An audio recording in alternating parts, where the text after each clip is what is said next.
Hello, everybody, and welcome back to Feeling Seen, the podcast that talks about the movies and the characters that make us feel seen. And today, my co-host is a Sundance darling, an indie cinema up-and-comer, somebody who, I mean, it takes a lot to make any kind of movie, let alone an independent one, let alone one that lays yourself so bare, kind of existentially, physically, and emotionally.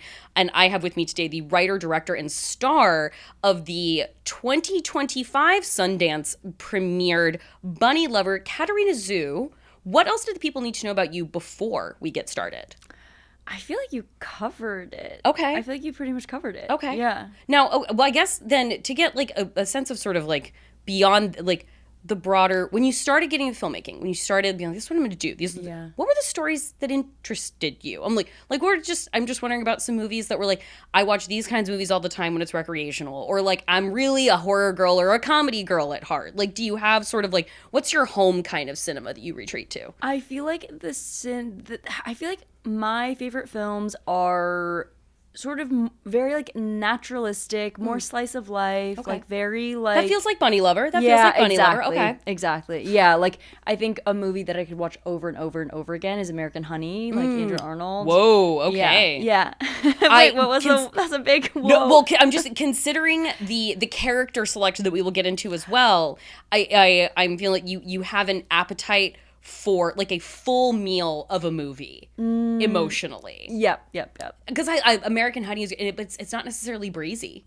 No, there's a lot to chew on with that. Right, but it's funny because it is the sort of thing where I will just sort of put it on and like let it run, and not in the background, but maybe like Phantom Thread is a movie that I would just like put on and like let run in the background. Okay. Honestly, I feel like I have like a couple buckets of like films that I'm continuously returning to, and I feel like there's like sort of like gothic romantic, and that's like the Phantom Thread, and then there's sort of more like a gritty like slice of life, and that's like Andrew Arnold, like Sean Baker, sort of like almost like doc narrative hybrid, but not really. Yeah.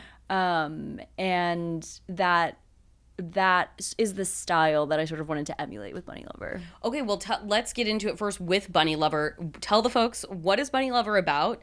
And you are the episode. You obviously a whole creative thing to bring something like this to life. But it was cool watching it. Like at the very beginning, it said just like it's your name, and then the titles above the name keep changing. It's like Katarina Zhu. It's like writer, director. Like those things are rotating, but it's you. Yes. And so, what is this movie that is so deeply you about?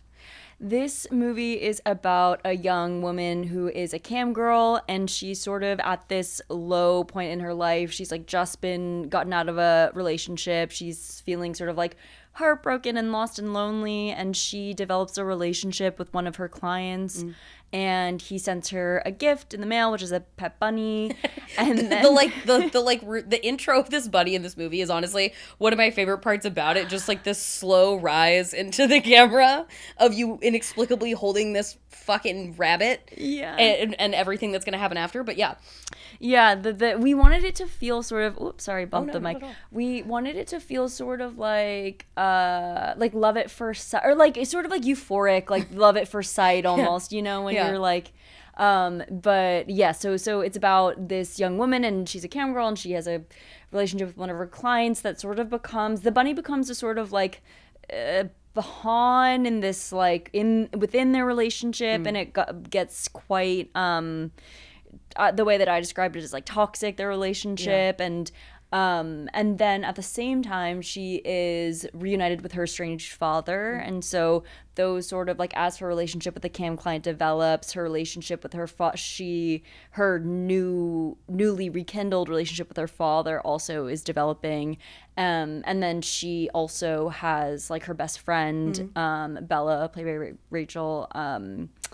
Yeah, you were like in the cohort with Rachel Sennett at NYU, correct? Yes, exactly. Yeah, we met in God, what a cohort among that group. I know. Congratulations, Tish, for What is that like do you think that I'm like, is that every 4 years there's like a group like that? Like, what is that? I remember when Shiva Baby came out, I remember like I was obsessed with that movie's like meteoric rise and the way like Emma Seligman and Rachel Sennett both like shot into the stratosphere, and I was like I just like couldn't get over this notion of like Tish is gonna put them on the cover of every mailer for the next fucking 10 years.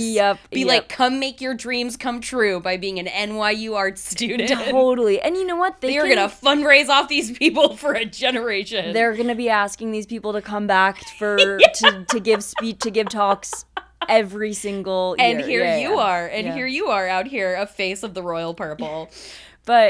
And they honestly, all credit to them for creating for being the place where we all connected. Truly. Like, I would not change, like, I wouldn't change anything about my college experience because of the fact that it connected me to so many of the people that I now collaborate with. And, you know, like, one of my other best friends from NYU, Ben, he is a DP and he shot B-Cam on the film. And Daisy actually went to NYU. She's an NYU alum. Wow.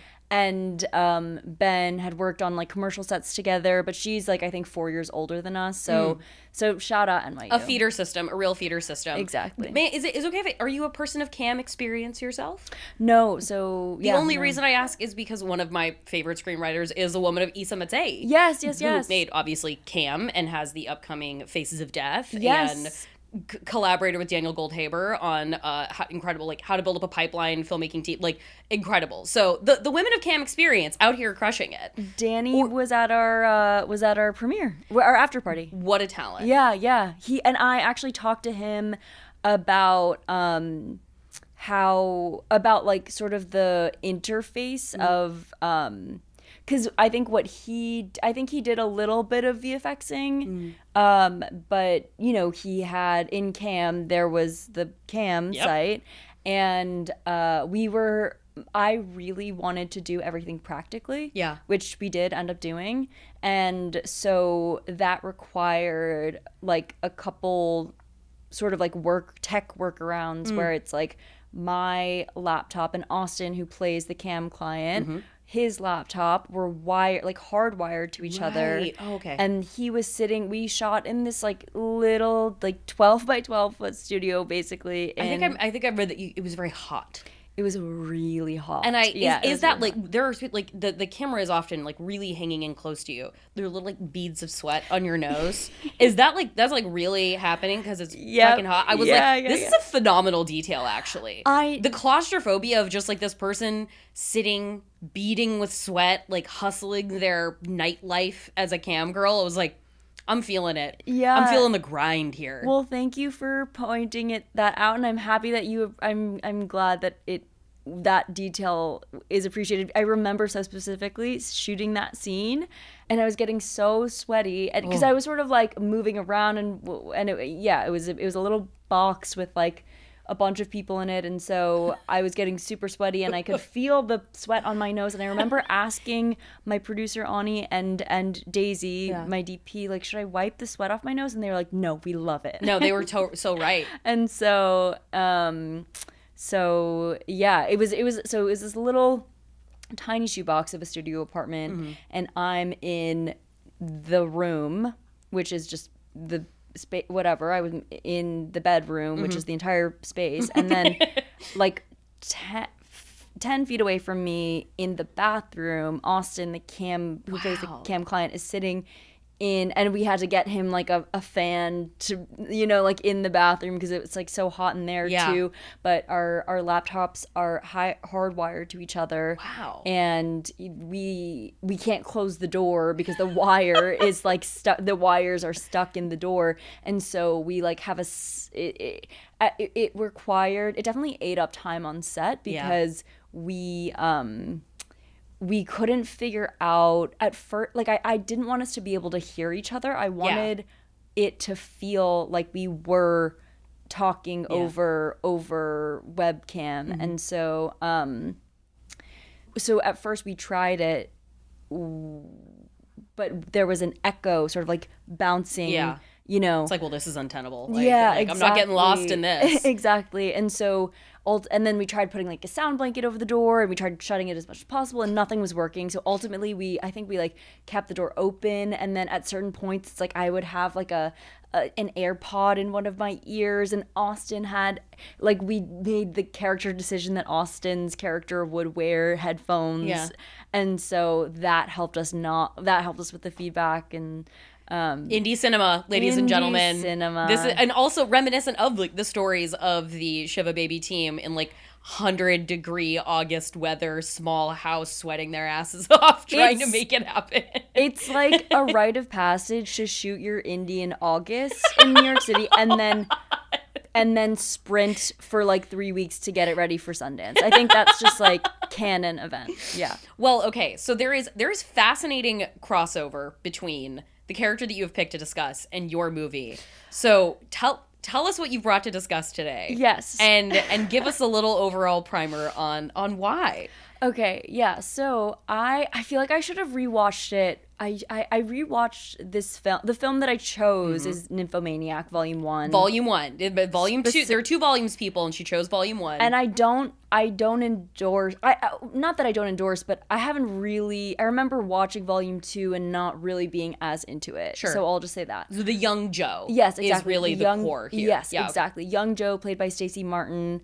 That's the character that I chose to discuss. Older Joe, played by Charlotte Gainsbourg.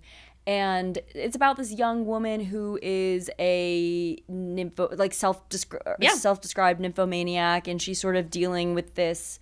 It's so funny because actually prior to this, I was like reading about nymphomaniac, sort of just like reading articles about it and trying to like just preparing to talk to you about it. And she's described in all the descriptions, it's like she's a sex addict, and for some reason I had never that never clicked. I didn't think of her when I first saw it. I didn't think of her as a sex addict. I don't think she thinks of herself as a sex addict either. Right. Like I just rewatched this for this conversation, and like there's a lust, and she talks about certainly a lust and a shame around lust. But she described there so much of it seems like it begins as this club that they have, her and her friends, like in high school age basically, where they are in rebellion against love and the societal demand for love. And certainly we think of a lot of high-minded things to possibly just rationalize impulsive behavior, but there's not a craving in this woman. It's something. There's even a whole conversation about Stellan Skarsgård, who like he finds her beaten on the ground outside of his apartment building. He's going to call an ambulance. She's like, no, because that also means police. So he brings her in, and over a cup of tea, she's like, well, to tell you what happened to me, I need to explain to you my entire life story of an unbelievable relationship with sex. And so she's walking us through the entire experience of her life and these sexual encounters that have mapped it out. And they even enter an entire conversation about, like, he's like, well, addicts often say, and she's like, I'm not addicted. Yes. I'm not an addict. So canonically, this is not a woman with a sex addiction. Right. But also, I'm like, is it someone who's in denial about wouldn't an addict deny it? Exactly. Wouldn't an addict deny it? Exactly. So it's about this young woman and her relationship with her sexuality throughout her life. And it's funny, I think I watched it when I was in like, when did it come out? What year did it come out? Oh God, was this like mid tens? I think I feel like 2016, 17, 14. Producer Marissa will. I have it open right here. 2013. 2013. Wow. 2013. We are fully in Obama core at this point here in the States. And I was like a senior in high school when it came out, and I watched it when it came out, and I feel it was the first time I felt like I had seen a representation of like a young, and it's also so funny that like it's Lars von Trier, of course. It's like, but it was the first time that I felt like I saw a representation of a young woman like engaging with her sexuality in a way that I identified with, or like it was so sort of like frank, and it didn't feel like exploitative. It didn't feel exploitative, and it didn't feel yeah, I don't know. There are just so many things where it's like there's so many lines that she has where she's like trying to prove to Seligman, that played by Stellan Skarsgård, that she's like, I'm a bad person. I'm an awful person. Yeah, she begins by being like, I'm a bad person. He's like, I've never met a bad person. She's like, well, you have today. Yes, exactly. And I identified with that so much. Like, I felt like I'm fundamentally a bad person. And was that from a mostly a sense of interiority, or was there like external factors that were like, these things are making me feel like I'm a bad person, or was this kind of a self-generating sort of intrinsic feeling? Like, where did that come from? My mom. Okay. No. Sometimes it's that easy, truly. But no, I think part of it is intrinsic, and part of it is environment, and it's like it's I think a combination of those things. But yeah, there was just something and I think it's also maybe just like the world and the way that women are socialized. Sure, yeah. Like I just felt, not saying that with my full chest, I'm just like, maybe it's that, but it's a stew. It's a whole stew. It's a stew. Yeah, exactly. And so I don't know. I just grew up feeling like it always felt there was a part of me that was just like, I'm just a fundamentally bad person, and it's not even like, and maybe even like evil. Like, well, I've read you talking about Bunnylovr, saying that this is, I wrote it down in the full quote of it. I think this was your Interview magazine article. You said, making this film became an exercise in giving myself permission to bear parts of myself that I thought were gross or vain or selfish or evil. And so it was like, it's one of the most fun things about like getting to have these conversations with people is watching their movies, and then even if I've seen movies before, like with Nymphomaniac, being like, oh, now I'm doing it with with an exact complement in mind, and trying to put these two movies in like a handshake with one another. And there was a lot of conversation between Bunnylovr and Nymphomaniac in terms, there's the recurrences of shame and loneliness, and hearing you even talk about those and sort of the postmortems of Bunnylovr coming out. It seems like there's a lot of thematic overlap in that of the emotional aspect of these movies as well. Completely, yes, yeah. I mean, you hit the nail on the head. I feel like it's the shame surrounding sexuality and loneliness, I think, was, those are sort of the prevailing themes of my film and of Nymphomaniac. And I watched it a good amount while I was writing. Yeah. Oh, what a fascinating wallpaper to kind of, or like, if I just put on a movie in the background, it's Phantom Thread, but when I was watching this, I'm watching Nymphomaniac Volume 1. Well, and so to the where are you at on Von Trier generally? Are you a Von Trier fan, or is it like, this is kind of the only one that really spoke to me, or he's a particular kind of guy? He is a particular kind of guy. So I had tried watching Antichrist. I think I turned it off after like 15 minutes or something. Yeah, that half of that time would have been extreme close-ups on vaginal penetration. So, and I blocked it. I blocked it from my memory. I didn't even remember. Ultra slow motion, black and white, penetrative sex. So yeah, hey, I will safely say what went on after that probably would not have wildly roped you in more. Okay. If you found the beginning to be alienating. I'm not missing out on too much. Yeah, I would say you would not have found yourself more welcomed into that movie if the beginning did not make you feel welcomed in. Okay, great. I won't revisit it then. Yeah. I really love Melancholia, and Breaking the Waves is one of my all-time favorite movies. Jesus. I think it's a masterpiece. I think the performances are the way that he I really love the way he edits. Like, he talks about it's like an emotional sort of editing versus like a very like linear, logical. Like, there are so many like little odd like jump cuts in Breaking the Waves, because I guess it just like felt right, and I so resonate with that, and I love that style of editing. And I feel like I tried to do, or not even tried, we did like little moments of that where it's like, there's a moment where she's like at a red light, and then there's like a horn honks, and there's like a little like sort of weird like jitter of a cut, like a jump of a cut. And I feel like that I was definitely thinking about his editing style and Breaking the Waves, and and also just like the end. It's just like such a hopeful I mean, Yeah, okay, what a sorry. twist. No, what a twist. Right? Yeah. Like, it's really, and it's so, like, the love, the sort of, like, tragic, but, like, all-consuming love. Like, oh my god, it's like so, I love that movie so much. And then Melancholia I really love. I haven't seen, everybody tells me that I would love Dancer in the Dark. Oh my god. But I've Wow. It's just what happens to the protagonist, which you can bet it's not a happy thing. It's a Lars von Trier movie, but like what Bjork does in that movie is it's one of the great performances. Yeah, it's one of the great, and it is the sort of hyperbole of it being a musical. It like mixed together with that like you talked before we started recording about like gritty slice of life movies. This is an incredibly unshowy, like lo-fi feeling narrative about a woman who is sort of just impossibly like endeared to you as you watch this, enduring a just continuous downward slide of horrible happenstance that that leads to terrible tragic things as she just steadily goes blind. But again, the performance that Bjork is giving, if you feel an affinity for the like incredible heartbreak of Breaking the Waves, I do think Dancer in the Dark would probably be top notch for you. Okay, I can't wait to watch it. Yeah, it's really, I mean, it's really something special and tragic and awful.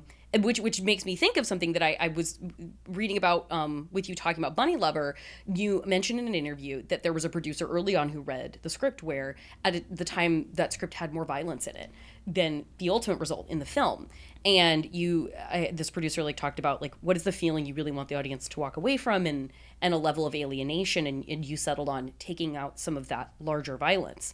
And I wanted, with talking about an auteur in von Trier who is gleefully alienating. Yeah. I wanted to hear from you about like that, about that decision-making process, to be like, you put it there for a reason, but then you took it out for a reason, and wanting like the ultimate decision of the effect you wanted the movie to have in lieu of perhaps some more intensity presented on screen that you had originally like very intentionally put there. Totally. Yeah. It was a really, it's funny because I really went back and forth on that, and I sort of was like, ultimately what we landed on feels like a bit of a compromise in a way, because at first, because I wanted sort of the emotional effect of what, should I just say, is it a spoiler?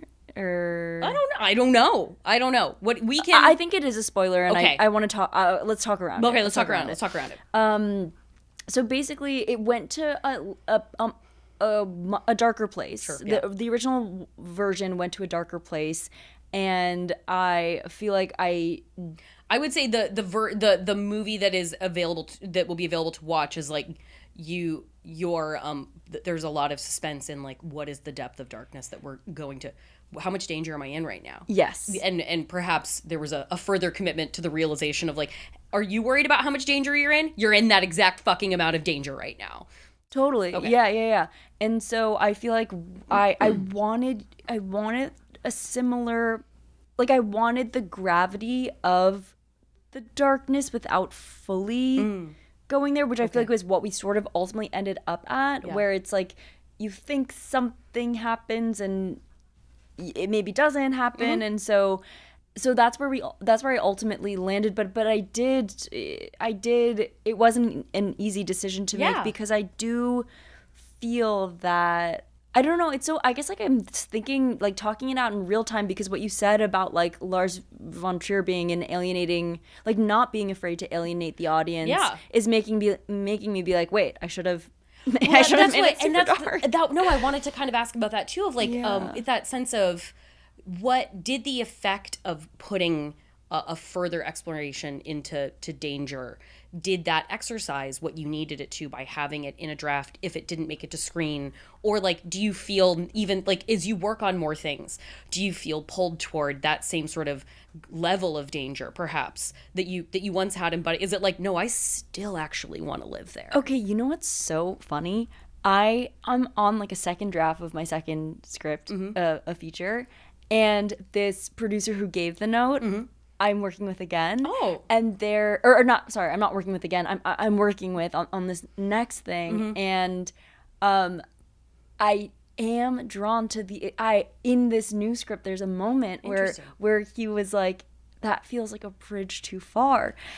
A similar note to the one that, and so now I'm like, oh, maybe we leave it in. Maybe if my instinct is to take it there. If you keep going back there. Yeah. It's like, it still itches right there. Yes. Like, I'm still working on that. And these things are sort of like, it's not, it is like sort of like dark. It's dark. Yeah, it's I dark. believe you. Yeah. And so I completely understand where the note is coming from, and like and the desire not to alienate the audience, but I wonder if it's like, I'm not alienated by what he's doing. Yeah. So maybe it is just like the audience that is not afraid. It really separates it separates the something from the something. Yeah, like the wheat from the chaff. Not to denigrate anybody as the chaff, but like, you know, the cream is rising, and you know, if you're up there with it, you can take it. But that's something that I think is actually an interesting conversation point from, like, not that you're like thinking when you're writing in terms of an industry perspective, but I feel like that is such a consideration right now, where because of the obliteration of monoculture, the existence of a trillion individualized cultures within people's algorithmic feeding of what they would desire, like, are we in an era where, like, is the commitment to specialization the key? Like, obviously we love a 4-quadrant movie, but that's going to be like F1. And I'm assuming your next thing that you're working on is not a $250 million project that's going to star it's a Marvel movie. Sexiest man alive. Directing the next Marvel movie. Yeah. You heard it. Feeling seen. Breaking news. The MCU welcomes Katarina Zhu. We can't wait to see where the eroticism in danger takes us in whatever is coming in Squirrel Girl, or whatever's coming next. Chloe Zhao pipeline. Yeah. Well, if you land Angelina Jolie, please tell us. Because I feel like that's such an interesting consideration to now. It's like, do you make something to try and find that wider audience in a market where it is so difficult to penetrate people's funnels of information? Or do you commit to the specialization of being like, my people will come. Right. My people will come. Right. Well, it's interesting for this one. I think I maybe am... Because it feels like Lars von Trier is fully like, the people will come if they fucking want to, and if they don't, they can die. I know. I know. I think I'm with this next film, I really do want to try and open it. I want to have my cake and eat it too. I want to be specialized, and I want to also like be able to. I want to be commercial, or like, you know, like I want people to show up. I think that this. I guess I won't talk too much about. I don't want to talk too much about it, but I will say I won't press on that for sure. Right. And so I'll just note to myself to talk more generally, which is that I'm not trying to put you on the spot. Yeah. But I want to make a Nora Ephron rom-com. Like, I want to make I want to do it all. I don't want to pigeonhole myself into making, you know, into too much. I don't want to be I want to be specialized in my sort of style of filmmaking, but I want to do my version of a rom-com, and I want to do my version of gothic romance, and so yeah. Well, as an actor, I wanted to hear about your performance in Bunnylovr too, and because this isn't you again, to like the sort of gritty slice of life aspect, and you talking about like kind of like influence of a sort of documentary feel, like a true sense of honesty. And watching Nymphomaniac again, I was really, because like this is only the second time I've watched it. The first time it was like processing what I was going through watching it, but I could really appreciate that lead performance of young Jo this time. Yeah, it's like everything is so like understated and like sort of beneath the surface, but it's like a very like but like not without an interiority. Completely. Yeah, it's like just below. There's like, it's just below, and you can feel, I don't know, I agree. I really love that performance, and I think I that's my favorite style of acting to watch, and I think that is comes very naturally to me as an actor. The more sort of like quiet, naturalistic, where performances where everything is unfolding on a face, and it's just like the micro movements of facial expressions, and I think that I love when I'm watching a movie and there's no dialogue for the first 30 minutes and you're just looking at people's faces. Were you a big Drive My Car fan? Did that one really do it for you? That's maybe like a bridge. I actually haven't seen it. I haven't seen it, so I won't speak on it. But know the title card comes 45 minutes into that movie? You know, I just saw Syrah, and it's the same. Yeah. Yeah. I have a friend who has a podcast idea that's about when title cards drop in movies, and I was like, honestly, girl, you could probably have really interesting conversations about that. That is a great... Because I love how yours comes in with we come with like skin and fishnets, and then we get like a title card drop in, and it's like, I feel like I know what I've been I feel like I know the hand that has taken mine and is going to now walk me through the rest of this movie. Wow, that's really cool. Yeah, I love that. I really liked specifically the way your title card comes into this movie. Thank you. Yeah, I mean, it's funny because I'm thinking about that a lot. Like, I was watching, I can't remember what film, but I think for my next film, I'm like, I want the title card to come up, and then first, I love when the title card comes up, and then, I can't remember what it was. This is an art. There's an art and a science to this. It really is. Yeah, it really is an art and a science, and there was an interview that I was reading as I'm writing the second thing. I was thinking about where to put the title card in the script, and there was an interview I was reading, and I can't remember who it was, but maybe it was Andrea Arnold. I don't remember. Anyways, was talking about placement of title cards and how she likes to put the card up top, not a couple minutes in or not embedded within the opening. Because she wants the viewer to feel like once the movie starts, they're immersed in the world of the film, and they're not aware. She doesn't want to draw attention to the fact that they're watching a film by having the title card pop up. Like the door, you've opened the door, you've walked in the door, you're in the house. Shut the door, now. yeah. Shut it behind you. Exactly, and I think that is my that's my preference, and I do, unless. Yeah, that's my preference. Yeah. I'll say it, yeah. Well, I feel I would be remiss if I did not ask about with Von Trier. There's so often an overlap between eroticism and either dissatisfaction or violence or mutilation, or there's so many frightening pejorative things.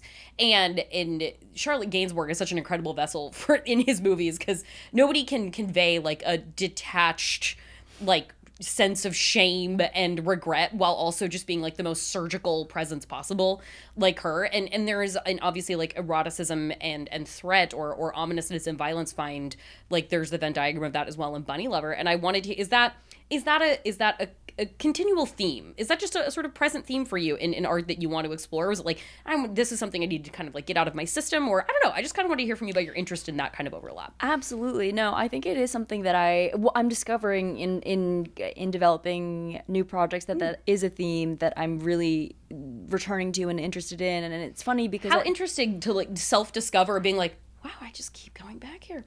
Okay. It's I mean, I said this earlier on a different podcast, but I think my favorite part of doing press is having other people tell me what my movie is about, what I'm interested in, and sure. what actually my movie's about. And I'm like, oh yeah, like totally, yeah. That is what it is. Like, I remember someone telling me, I remember when we were talking to PR agencies in preparation for Sundance, and they're sort of, it's almost like they're pitching the film back to you, and so like what an interesting exercise. Yeah, and so not a lot. One PR agency drew a comparison to my work and Catherine Breillat. Oh, okay. And sort of like the themes. It's like sort of like young woman sexuality, sort of darkness, and I and they're like, yeah, you're interested in themes of female sexuality and What I a was funny like, thing to have someone directly say to you. You're like, oh, yeah. And but it is funny because I was like, oh yeah, I am. I never thought about that, but I obviously am. And so all to say, yeah, I think those are recurring themes that I want to continue to touch upon. But again, like I said, I am also interested in sort of other, like, I'm interested in a more straightforward rom-com, and I don't think everything that I do will have, I mean, everything I do will have echoes of that, but I think that it is something, those are themes that I will continue to return to and I think that's why growing up, not growing up, I was 18, but why Nymphomaniac resonated with me so much, because again, like I said, I feel like it was the first time I saw a film where it felt like an accurate representation of sexuality as I understood it, maybe, or I don't know. I'm like, I can't pinpoint exactly what it was, but it just felt so true to me. There was something about it that felt so like when she masturbates on the bus, I just felt so, like, I felt seen by that. That's fascinating. Felt seen by that. Yeah. I'm so glad that von Trier could find you in your teenage years to be like, I'm not alone. I have Lars and Charlotte. I have Lars and Charlotte. In the dark, I have these guiding lights. Well, and there's something there. I was reading the Variety review of the movie, and my favorite part was just a description of your character was a woman below a certain age. And I don't know why, but I really hung on to that because you hear like a woman of a certain age, and that conveys like a middle-agedness and over the hill. And the woman of below a certain age, that means 25 or younger. Yeah. Like there's youth there, and perhaps like a connotation of like less experience. But because I feel like I'm 40, what you hear is like Gen Z is not drinking or having fun or having sex or any of these things like that. But I'm trying to find, like, I'm so curious about, like, because I, as a millennial, like, growing up as a teen in 2000s, like, the story of kind of sex and sexuality was, like, repression and heteronormativity and, like, white nationalism under the banner of post-9/11 America kind of thing. One of the most frequent recurring topics on this podcast. And now I feel like there's like this, the Gen Z is so evolved, and so much just normalized discussion of gender and therapy and these things that feel like they could have become commonplace that we like struggled so much to make real within the discourse for other people to have opportunity through them. But then you hear about like the effect of like online isolation and loneliness epidemic and the people of a certain age not exposing themselves to the world and being cloistered off. And I don't know, I guess I just wanted to hear your thought on loneliness. Like, obviously it's something you're going through the movie, but like, where are you with your thoughts on as a woman below a certain age? How's loneliness working through your mind? Like, obviously this is a important theme in the movie, but I don't know, I just wanted to hear you kind of expound on it. Absolutely. Well, it's really interesting, like the discussion about like sort of Gen Z's relationship to sex and I think I said this on an earlier podcast, but I think... Apologies for making you repeat yourself. No, I mean, I'm apologizing to you because, and anybody who listens to both of the podcasts. But basically, something that I was really interested in was like, or something that's very interesting to me is that so much of my first experiences, or so much of what you learn about sex as someone who grows up online is through a screen. Yeah. And so that makes it's just I don't know what it does to your relationship with sex and how you see it and how you engage with it in the real world, but it obviously does something. Sure. And I think we're seeing what it does, which is maybe that it sort of makes you withdraw. Like, I think it makes you maybe withdraw a little bit from real life experiences. That's what I do think my relationship with the internet growing up was, I mean, something that I talk about when I talk about the film and the digital aspect of it, and is that I grew up online, and I didn't feel like I had agency in real life, and I was I don't know, I felt very isolated, and I did find real community, and I did find a real sense of self and sort of like empowerment in these digital worlds. Absolutely. And like you can create very real relationships, but I don't think that they're obviously not a substitute for like real life friendships and relationships. And in terms of like my relationship with loneliness, I feel like I wrote the film, or I think the seeds of the film were planted in 2020, which was obviously that makes total sense. a deeply isolating time. I was like living at home in my childhood home with my mom. It was me and my mom, and I was going through a breakup, and it was like the loneliest I had ever felt, and the only way for me to connect with people was through screens. It was calling friends, or it was being online. And I think that, again, it provided a real sense of comfort, the calls and everything, but there was something severely lacking. And I think sometimes when I feel really lonely and afraid to lean on other people or reach out, the default is to retreat to like a movie, a TV show, being online.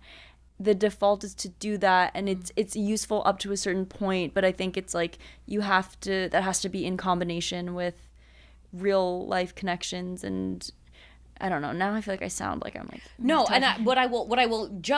what that's taking me toward is the sort of the inverse of that feeling. I wanted to hear from you a bit as we come toward wrap up. I wanted to hear, you've remarked multiple times in interviews about how supported you felt by your team in the process. I think I saw one like kind of grabby headline that was like, everything that could go wrong did go wrong. And obviously you talked about like the struggle with like the computers and the cord and the door, and you've emphasized it seems like the creative collaboration you had with your DP, Daisy Zhu. And I wanted to hear about the team sport aspect of, all these people coming together and you feeling so safe within these confines, exploring loneliness and sort of being adrift as much as it is. The fact of making this movie sounds like it was a fucking village taking care of each other. Completely. And I feel like that is what drew me to filmmaking in the first place, is the community aspect of it. It's my favorite thing about it. Yeah. It's my favorite thing about it. It's so it's so funny. I saw my friend, she's shooting her first feature right now, and she just posted like a story of her on set, and I was like, fuck, I wish that was me. Yeah. Like, I wish I was on set right now. Directors have a uniquely challenging role in that regard, where like you can be friends with gaffers, with grips, with DP, and they might be on set like all year long for different things. If you're a director, you're kind of like in between your movies. It's like, fuck, I'm not on set. I know. I'm not out there getting my reps in. Unless you're Luca Guadagnino. Yeah. Unless you're just constantly talking about the sequels to things that you're going to make and getting your projects off the ground, like 1000%. Yeah. It is tough, but I think it's almost like it was built that way for a reason, because it's like, even if you want to be on, even if I want to be on set, but I shouldn't be on set right now. Like, I would be useless on a set right now. But yeah, so I think like the community aspect of filmmaking is really it's everything. It's everything. And I think that, because I can tend towards being someone who is very like self-isolating, sure, I think it forces me to come into community with people, and the fact that it forces you to work so closely with other people and you cannot do it alone. Yeah. It's like the double-edged sword of like, filmmaking is amazing because of the community, but also it's like, it's not like you're a musician, you could just like go into your bedroom and record the whole album and put it out alone. Yeah, you cannot in fact make the movie alone. yes, or you could, but it, Yeah. But so yeah, I had such an amazing team, and I feel like as a actor, director, it's that much more important that your team is really like supportive and creates like an environment for you to do your best work. And well, then my final question would be, it was something you mentioned on our way into the studio. I just wanted to hear you expound on the ego death you experienced after the Sundance Film Festival, and what was that like? Really intense. Okay. Really intense. I think I talk about how expectations are sort of like the killer of everything. Like expectations are really hard because it's not often that reality meets the expectation. Yeah. And so, yeah, I think I had certain expectations, and I don't know. Expectations, I mean, reality almost never meets your expectations. And so I think you're just setting... One of the worst things that could happen for a great movie is that people go see it in the third week after they've heard it's the greatest fucking movie. And they get there and they're like, didn't change my life. It's like, okay, Get Out still fucking rules. Sinners is still amazing. I'm sorry you waited 6 months. Exactly. Yes, exactly that. And so I think also it was, you know, we kind of like speed ran making a movie. Like we did it in a really short amount of time. Like we I think from the moment that like a producer came on to the moment that we premiered at Sundance was like a year. So it was a really short, condensed timeline. It was a really, really condensed timeline. Yeah. Wow. And so I think that I was just and you know, we're like editing right up until the Sundance. Yeah. And so I think it was just a really intense experience, one which I'm so grateful for and wouldn't change for the world. But I think it was, I don't know, because it was all so quick, I don't know if I was, and because it's such a personal movie and I'm the face of it in every way, I don't know if I was ready to give it away to other people quite yet. Yeah. And I'm so happy that we like found our distributor in Utopia, and that it's sort of like a year later and it's coming out now, because I feel like it's given me the distance to be able to see the experience for what it was without all of the emotion around it, and also to be able to be ready to share the film to be ready to share the film with other people. Yeah. All right. Well, thank you for humoring that last question. It was a personal indulgence of mine. I was like, the notion of ego death is simply too enticing to not get into that. But thank you so much for coming on and taking your time to be on another podcast to discuss your movie and to talk about, I think, one of the stickiest and most fascinating choices we've ever had brought to the show, Nymphomaniac. So thank you, and congratulations on Bunnylovr. Thank you so much. Thank you for having me. Yes.